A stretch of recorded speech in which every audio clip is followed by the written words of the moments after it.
غذاخوری هیو.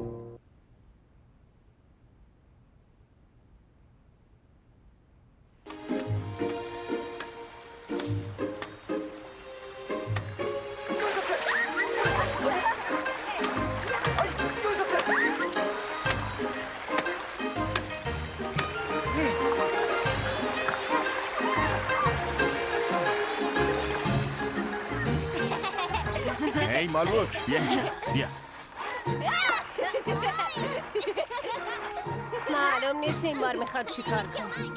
تا حالا شده کاری کنه حتی یه ذره باغ جور در بیاد؟ خیلی عجیبه که اینقدر راحت با رعیت جماعت کنار میاد. واقعا که عجیبه، به خدا باورم نمیشه. منم همینو میگم. رسی نجیب زاده هست و از یه خانواده سرشناسه. به نظر من که خلق و خوش با مالبوک ما یه ذره مو نمیزنه. اینقدر ملکی قضاوت نکنی. شاید باورتون نشه ولی تو هانگنیانگ اسم و رسمی برای خودش در کرده. همه میگن خیلی آدم باهوشیه. شاید منظورشون از باهوش عجیب غریب بوده.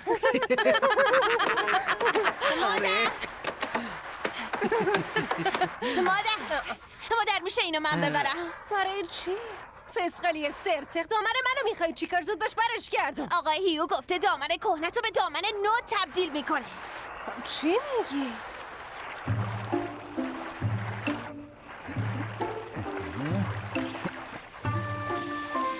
خیلی خوب، حالا فقط مونده مهمترین بخش. بچه ها آماده این؟ بله. بس بریم. بریم. برو ببینم. برو ببینم. برو. برو. گرفتمش. نگاه کنیم بچه ها. گیوسان، نام مستعار هیوگی. گیوسان، این مرد مثل یه سایه زودگذر میمونه. اون تو افکارش هیچ منطقی دیده نمیشه. اعمالش هم از هیچ قانونی پیروی نمیکنه. پس مثل پریزاد میمونه. به نظرتون همین باعث جذابیتش نیست؟ روح آزاده‌ای داره و جسور و بی‌پرواست. پایه های این کشور یه نظم سنتیه که باید حفظ بشه. ولی گیوسان میخواد اون نظم از ریشه به لرزه در بیاره. اعلی حضرت، نادیده گرفتن قابلیت آدما به دلیل تولد نامشروع زیانی بزرگ برای کشوره. خدا بر اساس اشرافیت به انسانها استعداد نمیده، اما تو این کشور فقط فرزندان مشروع نوجبا هستن که سمت حکومتی میگیرن. برای همین همیشه کمبود افراد شایسته داریم. با کمال احترام ازتون تمنا میکنم لطف همایونی رو شامل حال این فرزندان نامشروع کنید قربان.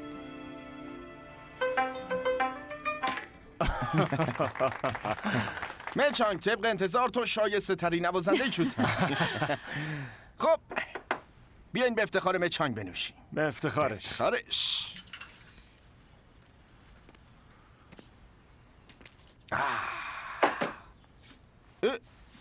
برادر گوانسونگ، گیوسان باید در مورد یه موضوعی صحبت کنیم.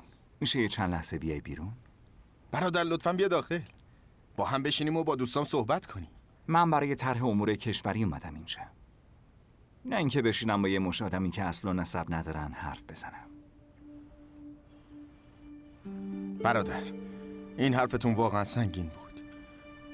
نکنه به خاطر اون درخواستی بود که من امروز خدمت اعلی حضرت دادم؟ بهتره از دنبال رویاهای احمقانه رفتن برای رسیدن به شغل حکومتی دست برداریم. نظم سنتی این کشور به این سادگی ها از بین نمیره. دیدگاه من با شما فرق میکنه. بهتر نیست ما هم با گذشت زمان سنت‌های منسوخ و اصلاح کنیم؟ مگه خودتون روز ندیدی که گیوسان چطور از قوانین کشورش سرپیچی کرد؟ با این حال شما بهتر از من میدونین. حیف اون همه استعداد که تو همچین جایی تلف بشه. من میفهمم که استعداد گیوسان چقدر ارزشمنده. برای همین بود که به اینجا تبعیدش کردم. اولین باری که این اسبو بهم دادن هیچ کس نبود که بتونه رام و سر به راهش کنه. تقریبا هیچ فرقی با اسبای وحشی نداشت، اما من رام و سر به راهش کردم. میشه بگین چجوری رامش کردین؟ درس عبرت خوبی براش شد. نمیشه که از قوانین دنیا سرپیچی کنی و عواقبشو به جون نخری.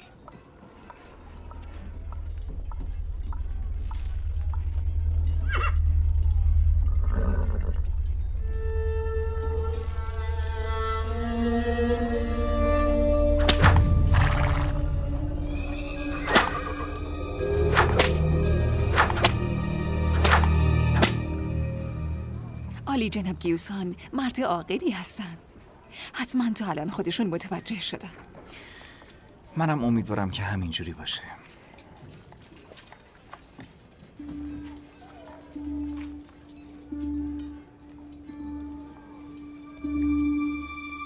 بازرس کل، تشریف فرماییتون به این منطقه دور افتاده اصلاً قابل توصیف نیست.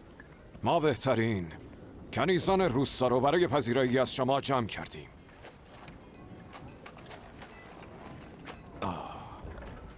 اطلاعی نداشتم که کسی همراهتون هست.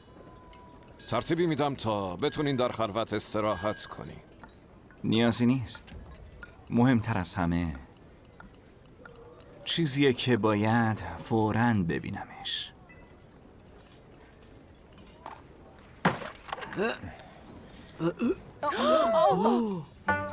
اگه اینا رو بفروشین میتونین یه دامن نو برای خودتون بخرین.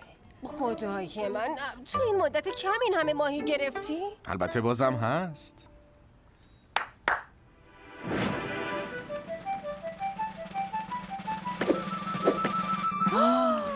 بین روستایا تقسیم کنین تا همه ازش لذت ببرن. یه سوپ داغ ماهی بپزیم، حتما خیلی خوشمزه میشه نه؟ چی داری میگی؟ باید اینا رو کباب کنیم، چقدر خوب و تازه. صبر کنین. جوان‌تر که بودم یه دستور پخت براش داشتم. اونقدر خوشمزه که کناریتون بمیره نمیفهمی. اول فلسای ماهی رو میگیری و داخل شکمش رو خالی میکنی. بعد تو آب نمک میزنی.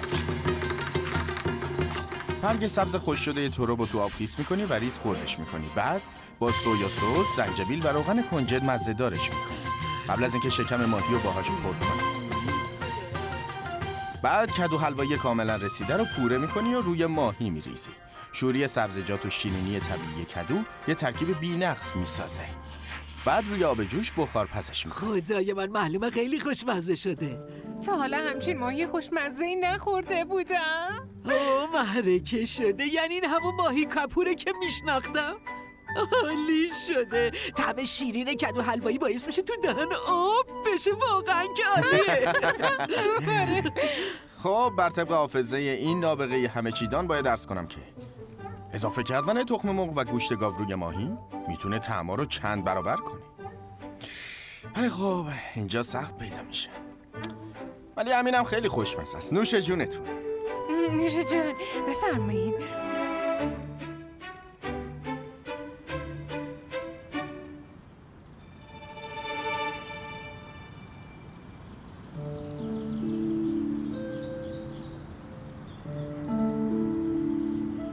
سرورم، شنیدم رابطه عمیقی با شما داره. منم کاری کردم تا در طول اقامتش مشکلی نداشته باشه.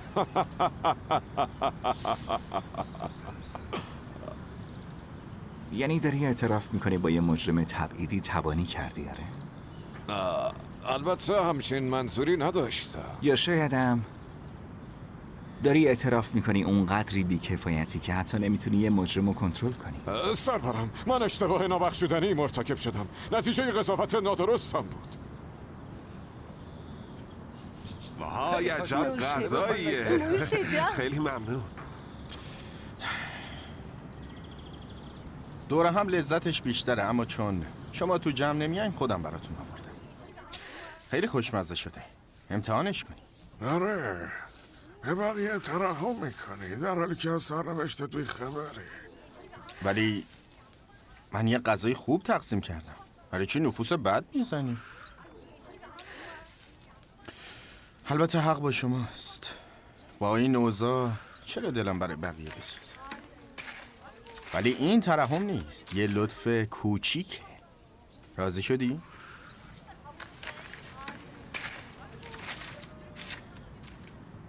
تو حتی نمیدونی الان زندگیت به یه مو بنده.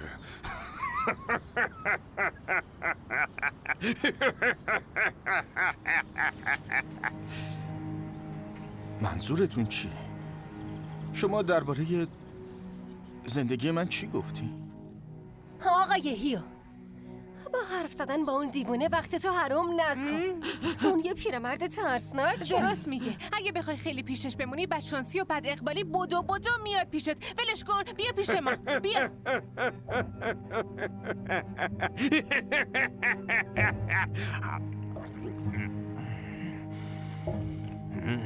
همچین نامرد نیست. خوششانسی همه یه لطف کوچکتونه از جون تو از خطر نجات بده.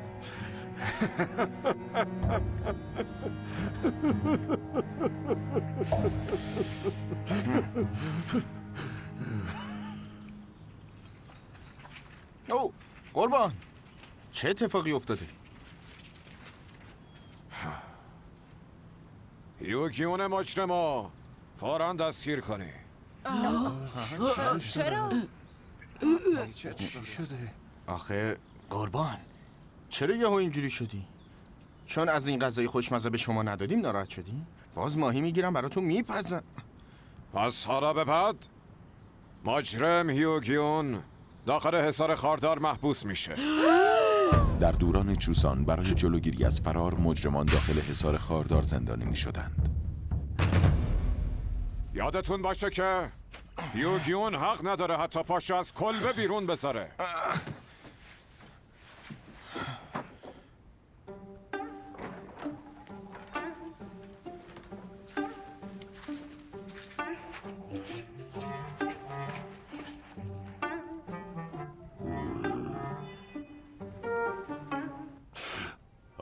تکون نخور. هنوز پامو زمین نذاشتم که.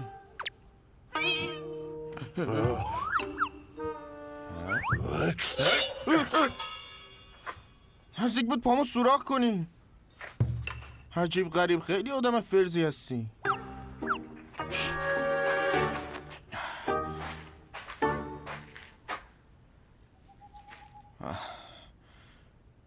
واقعا احساس خفگی میکنم. من تا کی باید اینجا زندانی بمونم؟ با اخلاقی که ازت سراغ دارم حتی 3 روز هم دووم نمیاری. برادر گانسون،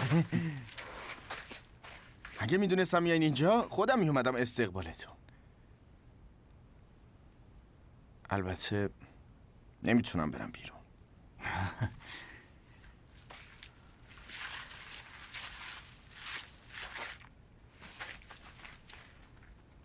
اصلا عوض نشدی. هنوزم شاد و سرزنده ای. من خیلی دلم براتون تنگ شده بود. از آخرین باری که دیدمتون درخشانتر شدین. آخ نورتون چشممو زد. آی دست بردار. بهتره یه نگاه به خودت بندازی. مردی به این سرزندگی داره بقیه روزای عمرش رو توی دخمه‌ای که حتی یه پنجرم نداره تلف میکنه. مگه انتخاب دیگه هم دارم؟ باید تا وقتی که اعلیحضرت احضارم کنه، یا به تعبیری اگه اعلیحضرت احضارت کنه شاید این قضیه فیصله پیدا کنه. اعلیحضرت احضارم کردن؟ واقعا ایشون احضارم کردن؟ هنوز که خبری نیست، ولی تو میتونی وادارش کنی. یوسون تو باید همونی باشی که اعلیحضرت نتونه نادیدش بگیره. پس در این صورت اعلیحضرت احضارم میکنن دیگه. برادر بهم بگو اعلیحضرت چی ازم میخوان. هر کاری باشه میکنم.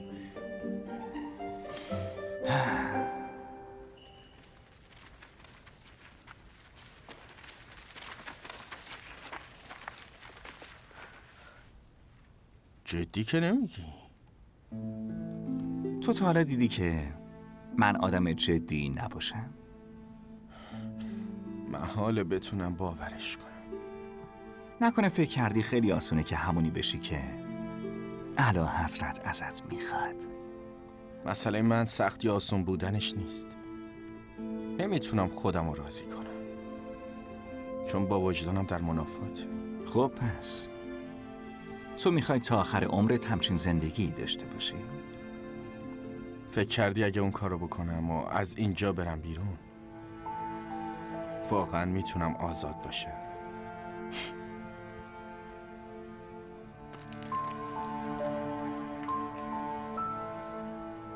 به چه حقی اومدین اینجا؟ لطفاً آروم باشین. اونا دوستای منن، کسایی که تو تبعید کمکم میکنن. تو حتی یه ذرم تغییر نکردی. تو هانیانگ با پسرای ناخلف وقت میگذروندی، اینجا با اینم. دور خودتو پر کردی از رعیت. حتی تبعیدم نتونست تو رو سر عقل بیاره. مگه نمیدونین پرسه اطراف خونه‌ای که با حصار خاردار محصور شده حکم شلاق داره؟ برادر، اونا چند تا بچه‌ن. خودم باشون حرف میزنم، کاری میکنم دیگه نیان اینجا. خواهش میکنم همین یه بار ازشون بگذر. تو هنوز فکر میکنی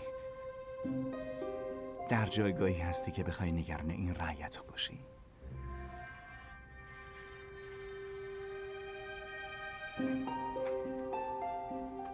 تا آخر عمر از اینکه پیشنهادم رو رد کردی احساس پشیمونی میکنی؟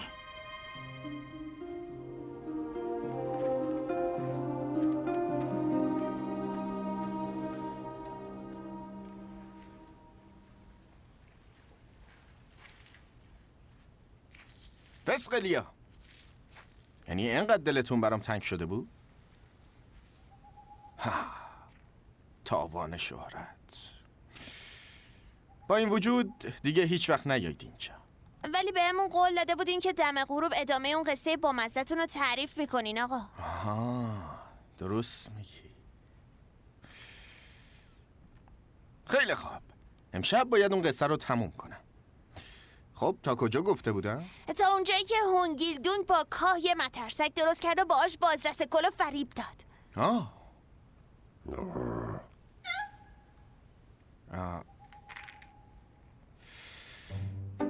خیلی خوبه. بعدش گیلدونگ رو به بازرس کرد و گفت مردک گستاخ، تو خوب میدونی چی کار کردی. با شما نبودم، گیلدونگ اینو گفت، نه من. گنده بک، فکر کردی چون هیکلت گنده است هر غلطی میتونی بکنی؟ نه نه نه، به بازرس کل گفت، نه به شما.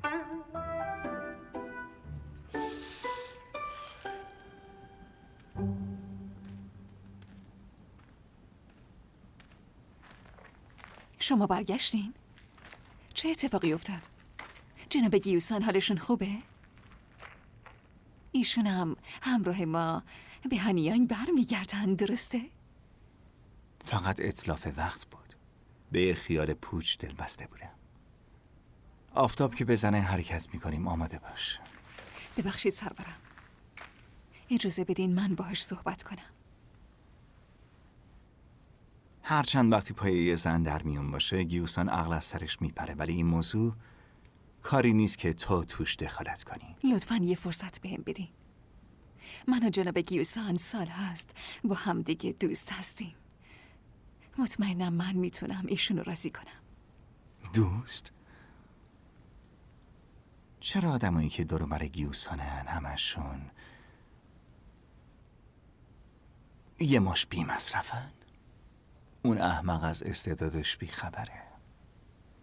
ایشون همیشه میگن همه ی آدما با ارزشن، نعمتی هستند از طرف خداوند.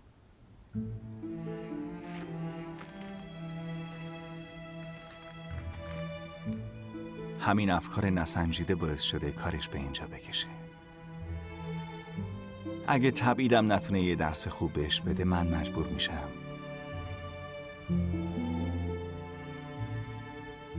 راه سخت‌تری رو انتخاب کنم.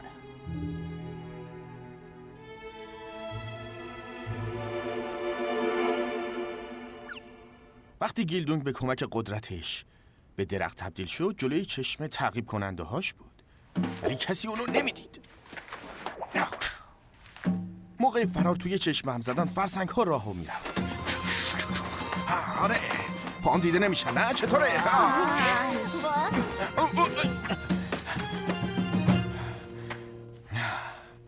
بعد توی شب سرنوشت ساز وقتی هونگیل دونگ به آسمون شب خیره شده بود، یه ستاره دنباله دار از تو آسمون رد شد. به محض دیدن اون ستاره دنباله دار فهمید که پدرش از دنیا رفته، هرچند هیچ وقت اجازه نداشت اونو پدر صدا کنه. همینطور که گریه میکرد قسم خورد به عنوان پسرش به آخرین وظیفش عمل کنه.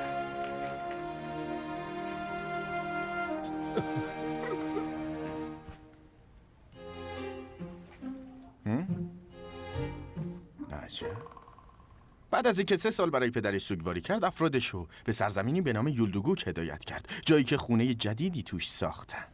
برای چی؟ میپرسی چرا؟ برای اینکه یولدوگوک شبیه هیچ جا نبود. چی باعث شده بود با همه جا فرق کنه؟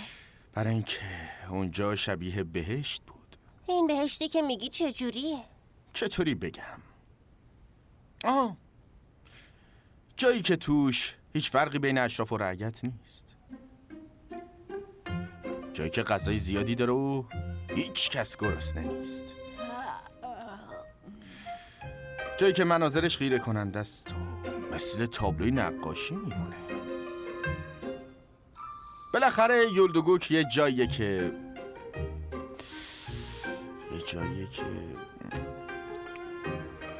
ولش کن، بقیه‌شو بعدم براتون مینویسم. ولی آخه ما سواد نداریم آقا. ای بابا.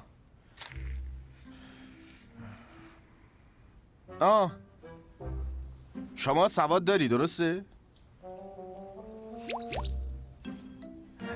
از اون بخوایم براتون بخونه. نمیشه خودتون برامون تعریفش کنین؟ نه نمیتونم. اگه باز بیاین اینجا ممکنه شلاق بخوریم.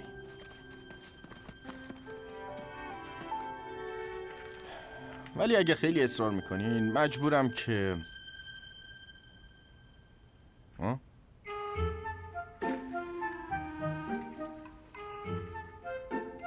فکر کنم بدجوری از شلاق وحشت کردم. یولدوگوک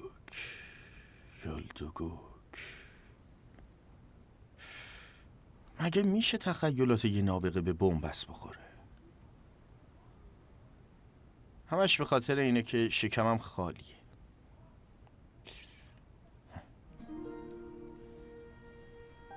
در یولدوگوک دشتای حاصلخیز تا افقهای دوردست ادامه دارن. در خاک غنی و پربرکتش عالی ترین برنج سفید دنیا کشت میشه. بعد حسابی دم میکشه و با گوشت کبابی ترد ازت پذیرایی میکنه. این چرندیات چیه مینویسن؟ دوباره در سرزمین یولدوگوک که به دست هونگیل دونگ فتح شد، گلهای رنگارنگ شکوفا میشن و پرندگان زیبا در کوهستان میخونن. باید سرشونو زد و همشونو به سیخ کشید. بعد یکم نمک بهش میزنی و کبابش میکنی. اونقدر خوشمزه است که با دهن سوخته هم ادامه میدی.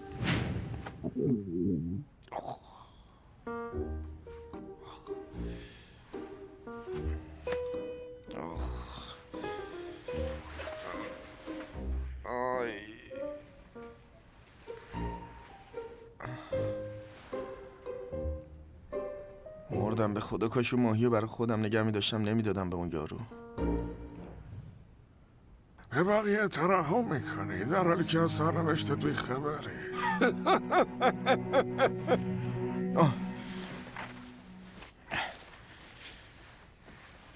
حالا که از فکر غذا بیرون نمیام، بهتر هرچی عوض کردم و بنویسم.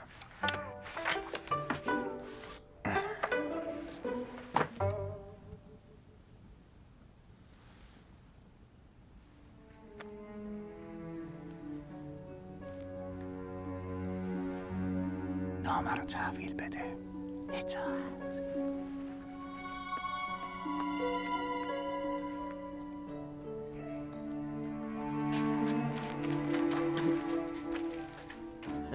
چیه؟ میخوام یه نگاهی به اون نامه بندازم. نه خیر نمیشه. اگه ارباب بفهمه بدجوری منو تنبیه میکنه نمیشه بابا. فکر نمی کنی اگه سرورم بفهمه به اسم ایشون به خونه یه خواننده ها رفت و آمد میکنی مجازات سختری در انتظارته؟ بده ببینم. تا وقتی بین خودمون باشه مشکلی پیش نمیاد.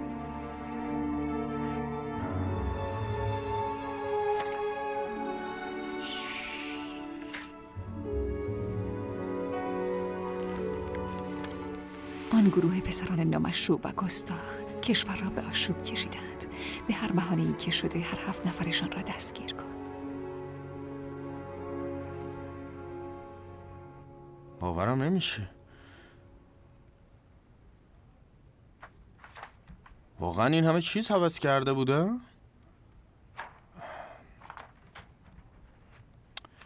البته با غذایی که تو تبعید ازشون محروم بودم جای تعجبم نداره.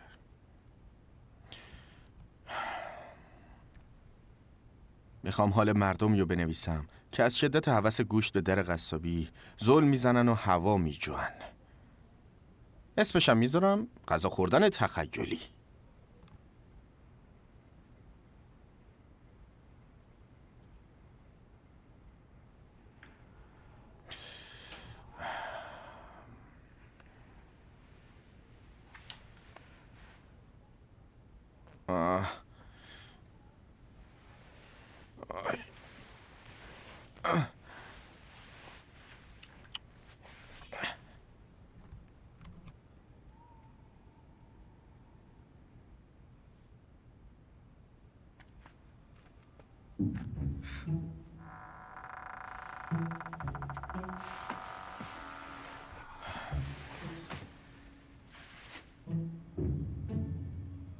کسی اونجاست؟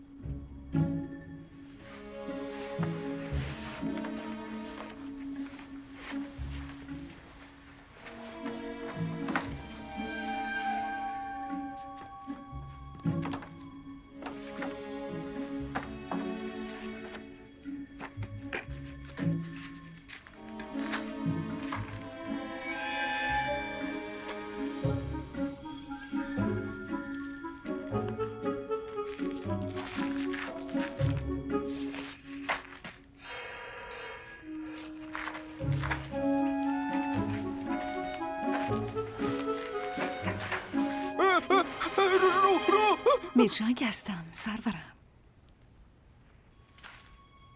میچانگی؟ واقعا خودتی میچانگ؟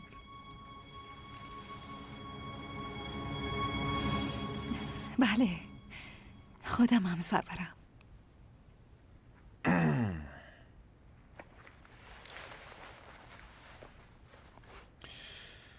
معلوم نیست دیشب چه خوابی دیدم که امروز این همه چهره آشنا میبینم.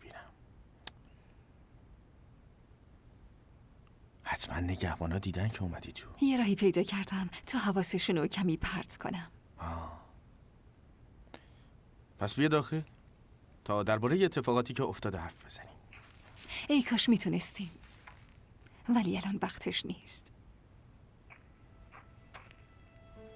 بازرس کل اومده بود اینجا، درسته؟ تو از کجا میدونی؟ سرورم لطفاً حرفاشو قبول کنین. گوانسونگ فرستادتت اینجا؟ خواسته متقاعدم کنی؟ نه اینطور نیست. نذاشتم بفهمن که اومدم اینجا. لطفاً ازم جوابی نخواین. فقط حرفمو قبول کنین. نه نمیتونم. حتی نمیخوام بهش فکر کنم. پس دیگه حرفشو نزن. ولی اگه شما الان قبول نکنین خودم میدونم. باید تمام عمرمو تو این 4 دیواری بگذرونم. من سرنوشتمو پذیرفتم. حالا میتونی بری. اگه فقط همینو میخوای بگی بهتره دیگه برگردی. ولی سرورم جون دوستاتون در خطره. همون 7 پسری که دوستشون دارین جونشون تو خطر بزرگیه. منظورت از این حرف چیه؟ جون دوستام تو خطره؟ شما بهتر از هر کسی میدونین وقتی بازرس کل تصمیم به کاری بگیره امکان نداره ازش صرف نظر کنه. اگه شما حرفشو قبول نکنین تو تصمیمش دو دل نمیشه. به راحتی میره سراغ دوستاتون. ولی اون دوست منه، همچین کاری نمیکنه. تو میخوای بگی اون علیه دوستای من نقشه کشیده؟ نه اصلا، اون همچین کاری نمیکنه. ولی من با چشمای خودم دیدم. اون نامه رو خودشون نوشته بودن.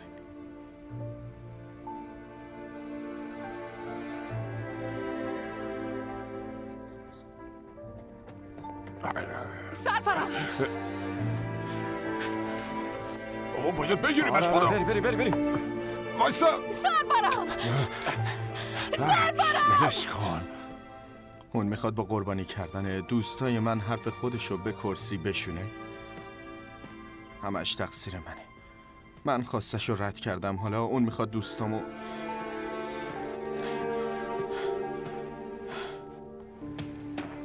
هاری جناب، هیوگیون از محل اقامتش فرار کرده. تو چی داری میگی؟ چطور گذاشتین همچین اتفاقی بیفته؟ اون زنو بیارین.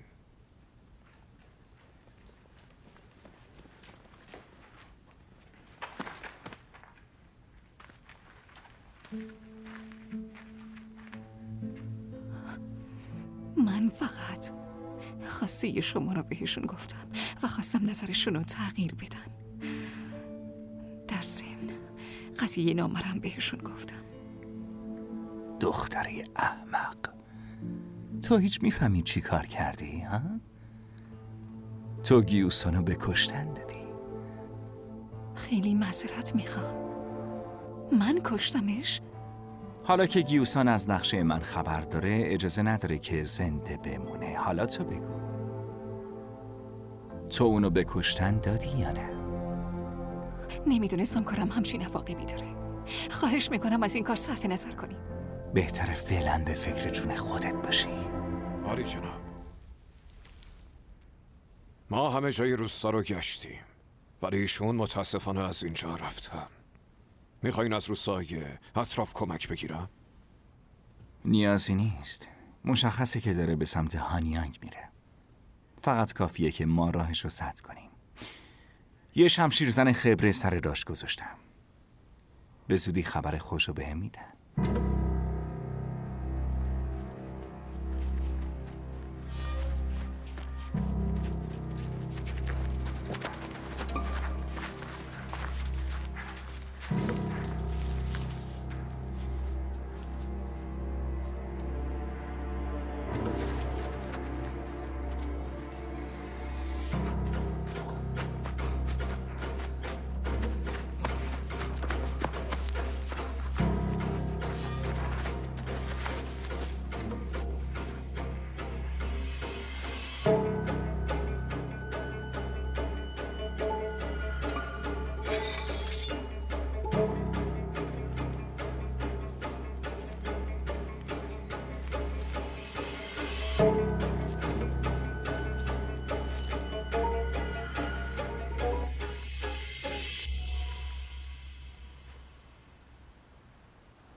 اگه اینقدر گرسنم نبود تو مدت کوتاهی از این کوهستان رد شده بودم.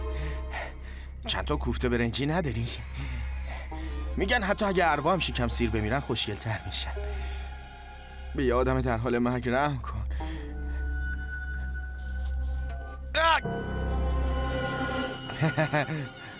منو دست کم نگیر. یه زمانی شمشیرزن ماهری بودم. ببینم چی تو چنته داری.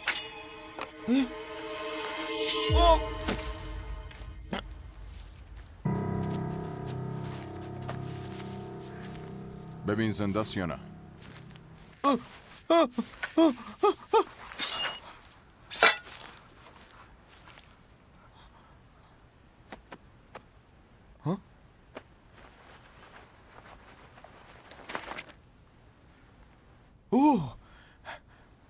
پس کتاب قوی تر از شمشیره.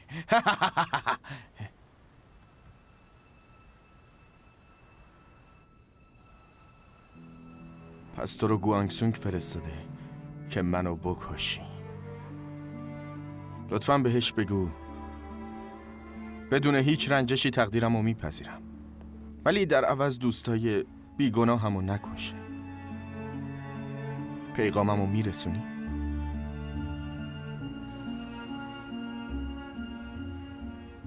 میرسونم، دیگه وقت رفتنه.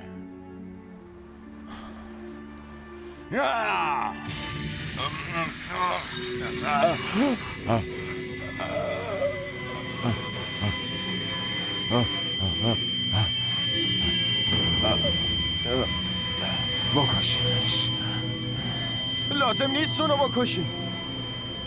لطفا فرار کن.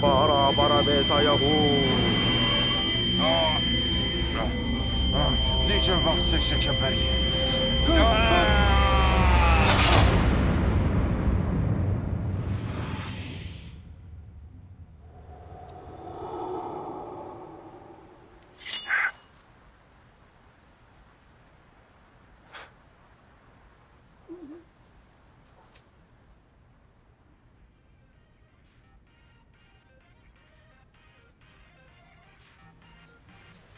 دلم میخواد غیب بشم، دلم میخواد نابود بشم، برم تو دل زمین و گم و گور بشم.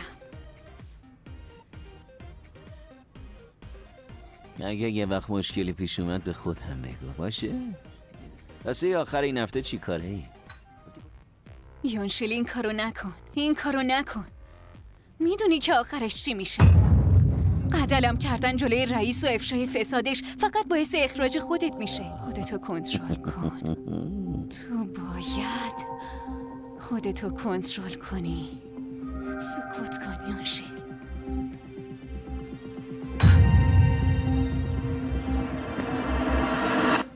چیه؟ گفتم این لحظه رو ثبت کنم تا این شام کاری یادم بمونه. رئیس، الان قیافتون خیلی زایه است. لبخند لطفا. تو دیوونه شدی؟ هی موزیکا قطع کن. خاموشش کن. بدش به من. نمیشه. هنوز 20 ماه حقوقمو ندادی. ببینم تو نمیدونی من کیم؟ معلومه که میدونم. شما برادر مدیرعاملمون هستین. شماره 2 شرکت ما. رئیس کن. واسه همین به راحتی میتونی از آزار و اذیت زنا قصر در بیاری. فکر کنم تو از جونت سیر شدی دختر.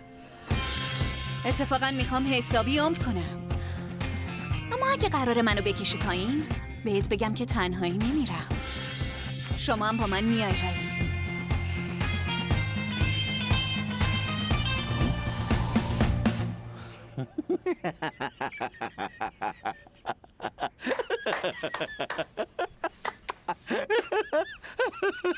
هالیوود.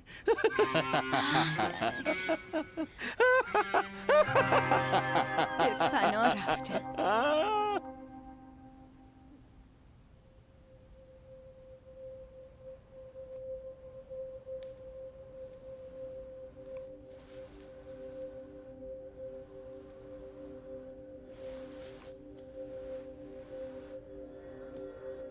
به لطف شما امروز یه دلی از عزا در میارم. برادر گوانسونگ چطوره ها؟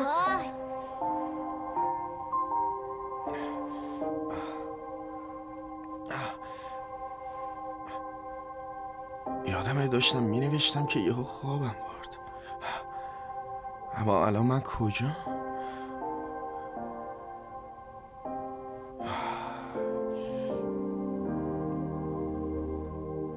وای نه، موام کو؟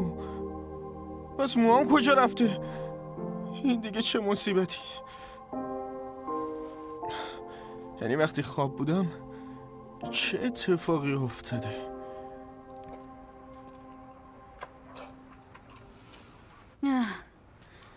دنیای نکبت بار. ای بابا، این دیگه چیه؟ ای آقا، شما نباید اینجا بخوابی. چرا آدم نمیشه یون شیل؟ سرت به کار خودت باشه، اینقدر فضولی نکن. ببخشید دوشیزه. اینجا کجاست؟ میخوای بدونی ما کجایی؟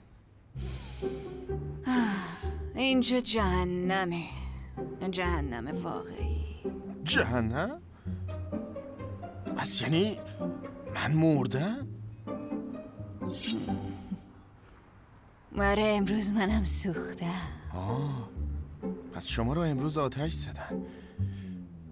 ولی من نمیدونم که چرا مردم. شاید از گرسنگی مردم. آقا بیا تو زندگی بعدیمون برادر کوچیک مدیر عامل به دنیا بیای. قول بده. وقتی زیاده روی میکنی مثل آدم رو تو بگی بیا خونه ولگردی هم نکن. برو تو زود باش. خوشمزه بود مامان. نوش جان مراقب باشی. معذرت میخوام. من اولین بار اومدم این دنیا. لطفاً گستاخی منو عفو کنید. یکم غذا بهم میدی؟ دیگه امروز تعطیل کردیم. برو فردا بیا. عذر میخوام خانم.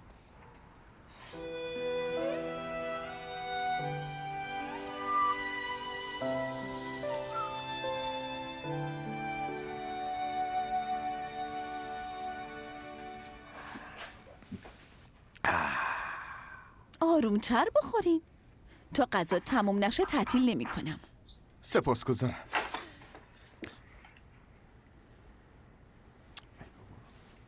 اینجوری همه موهات میره تو غذا که. بیا اینو بگیر، موهاتو ببند. اوه.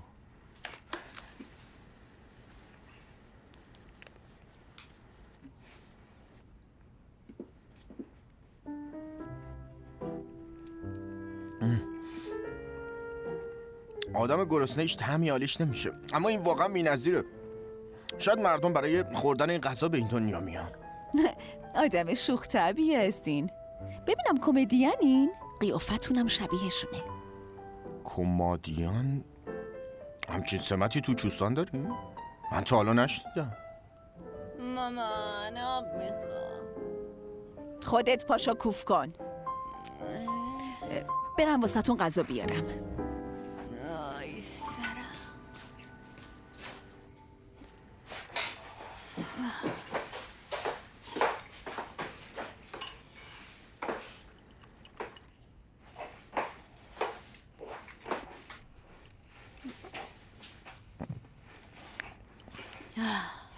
بیدار شدی هم سفر جهان پس از مرگ؟ کدوم هم سفر؟ مگه خودتون دم در نگفتین؟ گفتی امروز سوختی؟ صدا تو بیار پایین، مامانم منو میکشه. مگه نمرده بودی؟ ببینم آقا، تو اصلا پول داری؟ برای این غذایی که خوردی پولی داری؟ معمولا اینجا چند تا سکه میذارم.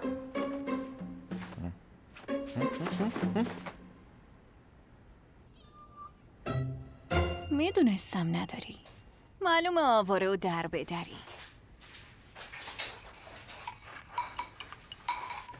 کاکدوگی مال تو نیست، مامان این پول نداره.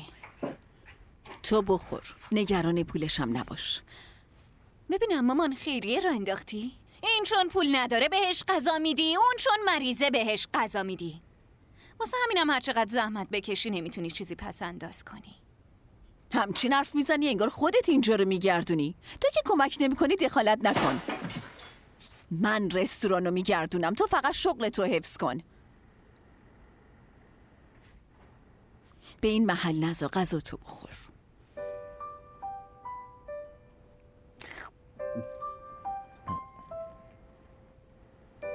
اگه بتونی با غذای گرم شکمه یه گرسنه رو سیر کنی کار خیر کردی دختر. آره میدونم، قبلنم گفتی. تا وقتی زندم این رستوران رو میگردونم نگران نباش. ای وای، دارم میمیرم. معذرت میخوام، میشه یه چیزی بپرسم؟ چرا شما دوتا همش از مرگ و زندگی حرف میزنی؟ مگه آدم 2 بار میمیره؟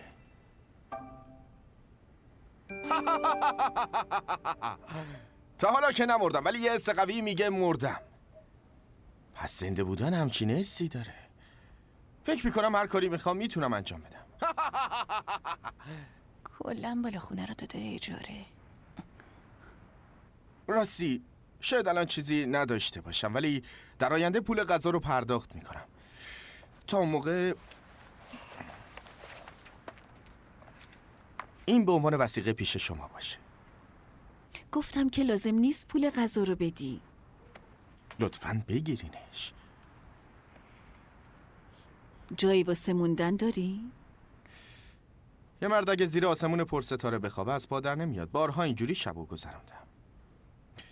وقتی برای آزمون خدمات کشوری میرفتم این شرایطو داشتم. آزمون خدمات کشوری؟ با اجازتون.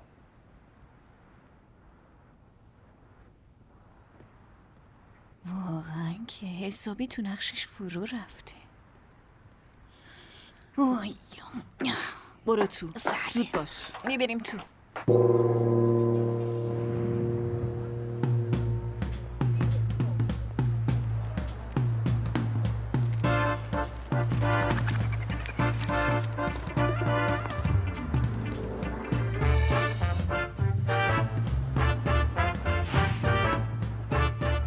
نه، خونه ها بلندتر از کوه ها شدن.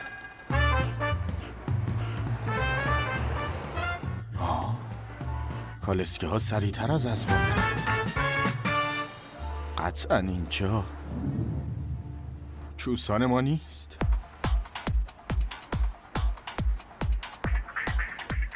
به زبان چوسان حرف میزنن ولی لباسای خارجی تنشونه. مرد و زن بدون هیچ محدودیتی با همدیگه ارتباط دارن. همه جا پر از غذاست، هیچ کس گرسنگی نمیکشه. اینجا باید اونجایی که آرزوشو داشتم یولدوگوک باشه. یولدوگوک واقعیت داره. نه امکان نداره. رستوران جوانترین استاد غذای کره‌ای دوره، سرآشپز لی هیوک. برادر گوانسون؟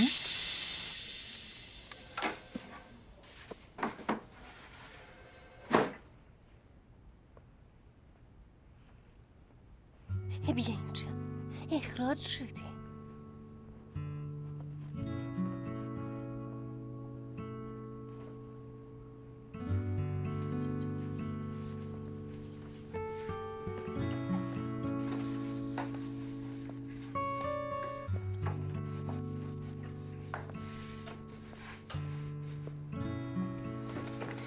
خانم بونگ معذرت میخوام. تقصیر من بود. اشتباه میکنی. فکر کردی واسه تو اون کارو کردم؟ نه، واسه خودم کردم. ولی بازم تو باید خواستتو با قاطعیت بگی. رئیسکو فقط دخترایی یا تومه میکنه که بهش نه نمیگن.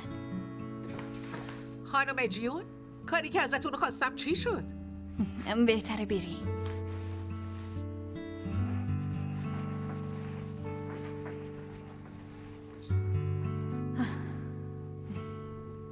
حتی الان که اخراج شدم سرم تو کار خودم نیست.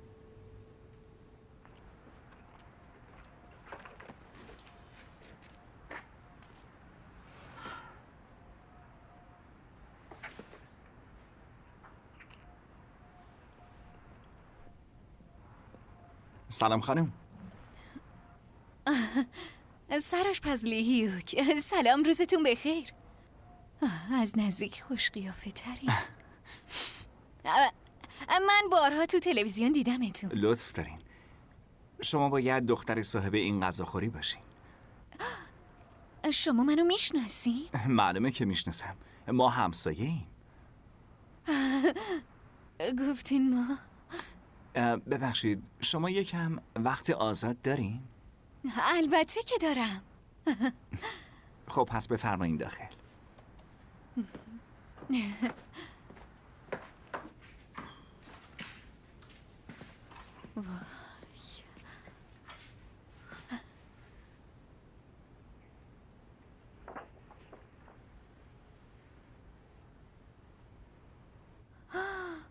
خدای من چرا اینقدر گرونه؟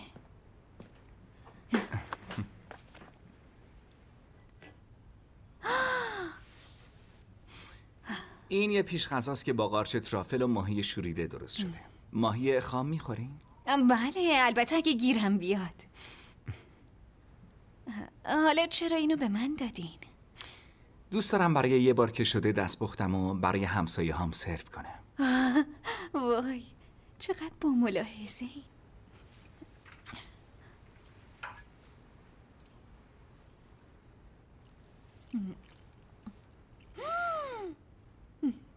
واقعا بی‌نظیره. با ذائقتون جور هست؟ با ظرافت آماده شده. از خوراک غذاخوریمون که خیلی بهتره. ای وای، نباید این حرفو میزدم.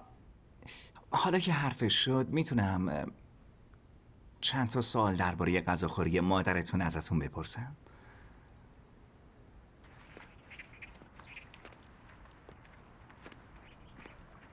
معذرت میخوام، میشه یه سوالی بپرسم؟ بله، شما میدونین دوره چیه؟ اونجاست.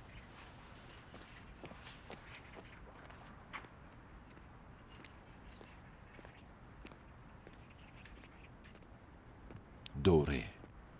برادر، پس معلومه جای درستی اومدم. فکرشو نمی‌کردم برادر گوانگسونگو تو یولدوگوک ببینم. باورتون میشه تو این اوضاع اقتصادی هر پرسو 5000 وون میدی؟ به سختی تو هر پرس 500 وون برامون میمونه. از همه بدتر این که مامانم دنبال بهونه میگرده تا غذای مجانی به مردم بده. هرچی میفروشی من فرقی نمیکنه. چرا مادرتون اصرار داره بازم این شغل پرضرر سخت و ادامه بده؟ منم نمیفهمم. مدام سرش قر میزنم تا تعطیلش کنه. ولی مامانم میخواد تا وقتی زنده است این غذاخوری رو اداره کنه. کسی جلودارش نیست. که اینطور. سلام بر شما.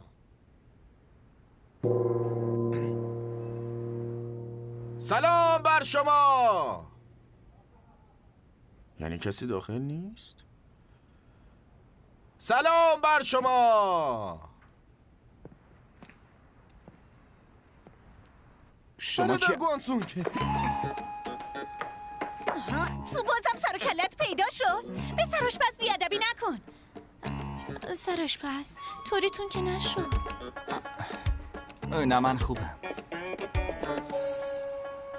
شما این مرد رو میشناسی؟ میشناسمش. این دیشب تو رستورانمون غذا خورد. مغز شکم قاطی داره. ببینم شما همون خانم دیشبی هستین؟ یعنی من دوباره به جایی که دیشب بودم برگشتم؟ تو کلش نخوده.